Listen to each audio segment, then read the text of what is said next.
Hello everyone, TKC here with an awesome deck tech from none other than David Woodward. Awesome stuff. So unfortunately, I don't believe he's going to make top 8 in champs, but the deck is just too cool that we just have to show it off. So this deck is Light Water Dark, what do you want to call it, David? Bobby dubbed it Woodward's Concoction. Woodward's Concoction, I like it. We'll go with that. Yeah, alright, so let's start with the 2 drops. What do we have here? Alright, so the general idea for the deck was discard Slay and Control. So standard 2-drop Strider. Yep. For the good blocker, and it gives me a good blue mana fixer. Lurking Skullcutter wasn't something I was super fond of, but you need a 2-drop to deal with aggressive decks, and he gives you Slayer for the big stuff when he attacks. Right, yeah, that's great. So Icarus Spider works out very well, being 2, so you don't lose anything from being a Shield Blast. And I've got a fair amount of Evos that require Darkness. So yeah, exactly. The Icarus Spider just fit in here perfectly. Yeah. Pincer Fin, Bobby kept trying to convince me to take this out. Really, the only reason this is in here, as opposed to Hover Talon, is because I needed blue mana fixer. Right, there's not too much water in the deck, so... Right, it's a pretty limited amount. Like 10-ish. And I wanted additional Shield Blast that can do stuff. Right. If I'm playing against Keeper of Laws or Turnip, this thing can save the day. I mean, you have a lot of Shield Blast blockers in this deck, right? Yeah, there's a fair amount. I think we counted 16 Shield Blasts. We'll have to do another count. Yeah, did you ever think about Dengorger in the deck, or is that too clunky and Icarus Spider was just a better Dengorger? I didn't like Dengorger because it was 4. Okay, yeah, you had better stuff to do on 4. Better stuff to do it at 4 or multiple plays to make on 4. Right. Bobby ended up going with Dengorger instead of Pincer Fins. Okay, alright, that makes sense. Okay, alright, more 3-drops here. Targusher, standard, it's great light dark, it's Enforcer, it slays and it taps. It's just pretty amazing. Yeah. It's Blinder Beetle, I only went with 2 just to keep the deck size down a little bit. I think 2 is okay, a 3rd might have been something to look into if there was any more future testing, but 2 worked out fairly well. Yeah, it combos very well with the Slayers. It does. That's sweet, yeah. Especially if you either 2-drop, 2-turn Lurking Skullcutter or the Strider. Yeah. You're going to be killing something. Yeah, it's awesome. So this is my one of Tech Hover Talon, put in at Bobby's insistence that I don't run 3 Pincer Fins. So I put in 1, he was happy. So yeah, okay. I mean, it gives bait for something else coming up, which is it does. Nice, Generally, it's only 2 of the cards that it provides bait for, but you at least can attack with it if you're playing a rush deck and they've got a 1,000 creature. Yeah, cool. Pincer Fin can't do it. Yeah. So. All right, last 3-drop here. 2 Mesmerize. Yeah. This is another card Bobby and I argued with. He wasn't super fond of it. I think he put it back in the end. Okay. Because it's just too critical in some of the control matchups and the tempo matchups. Right. You can even get rid of Draco Mechs too, I guess. Yeah, you can. Or you can just slay into them. I don't find playing Mesmerize super great against a rush deck because I often find I need the 3-drop creature. Right, you need blockers and Slayers. And given all the Slayers in here, that generally works out for them. Right. If I don't have it, then Mesmerizing out the Draco Mech is absolutely amazing. Okay. Pretty critical. Yeah, cool. Okay. So, 2 Underworld Stalkers. This was actually something I forgot to put in at first. Oh, really? That was one of Bobby's, hey, why did you forget this? Don't be dumb. Dumb reminders. So we only went with 2 because of space concerns, and we figured there's already 3 Lurking Skullcutters, 3 Targushers. Okay. And as you'll see, we've got later, there's 2 Lethal Lockbox. So I figured there's enough Slayers. I don't need more. 2 should be fine. Is this 40 cards, by the way? This is 42. Oh, okay. I think that was a mistake, though. Probably should have gone with 3. For no other reason other than Underworld Stalker battles. Right, yeah, for sure. Okay. Oh, here's a nice little tech. Yeah, so there's a 1 of Slithering Phantasm. Originally it was a 2, but Bobby and I decided just 1 was a good place to go. He works very well against Rush and against Tempo that picked off a couple things early.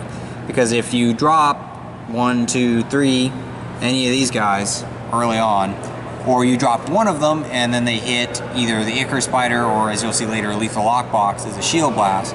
Turn 4 you can drop this, you'll kill their creature, and you unleash so they lose 2 more from their hands. Yeah. This can be a death sentence to Tempo and is a death sentence to Rush if they don't have Draco back out. Right, yeah, for sure. Yeah, okay. Ooh, only 2 piercing? Only 2 piercing. Okay. In part, it was to keep the spell count low, and 2 seemed to be fine, so we just stuck with that. Okay. Yeah, understandable. Alright, we got some juicy 5-drops here. Start with UFO, Alphanus. So UFO is generally pretty good. Sometimes he's complete garbage, but when he works, he generally puts in lots of work. I've heard from Bobby's matches that a lot of people don't realize that you can choose, like the opponent can choose a tap creature as the creature to banish, so it fizzles the attack.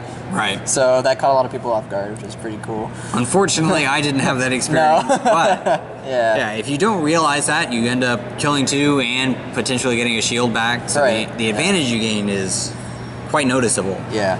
Even if you're not really doing that, he's still 85, so he can bump with the Draco Mech if you need. That's pretty good. And if the rush has more creatures out than you and you attack the Draco Mech, they can either banish the Draco Mech or lose another creature and the Draco Mech.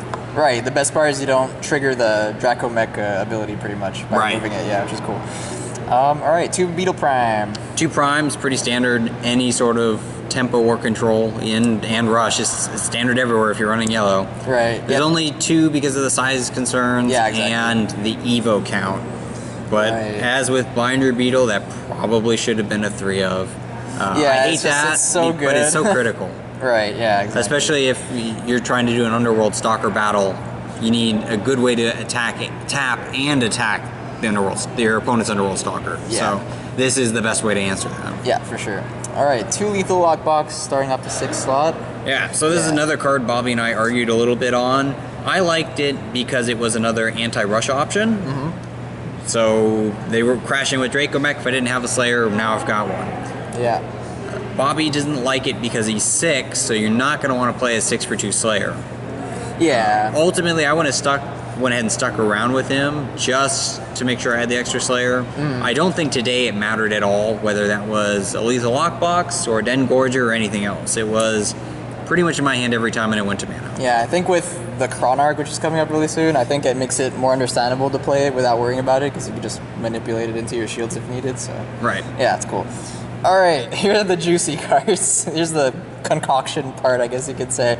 So let's start with the 2 Magglekax. So Magglekax I put in because I had originally made some sort of like water dark, I think I splashed nature discard deck. Okay. And then it eventually became like a water dark light, the very first iteration of this. The advantage you gain from this thing just being out 1 turn and smacking at a creature is nuts. Because when it comes into play, they discard and you draw. So you've replaced the 2 creatures that you had underneath it. When you attack, you kill one. If you manage to kill one of their creatures, there's that, and they discard another, and you draw another. Yeah.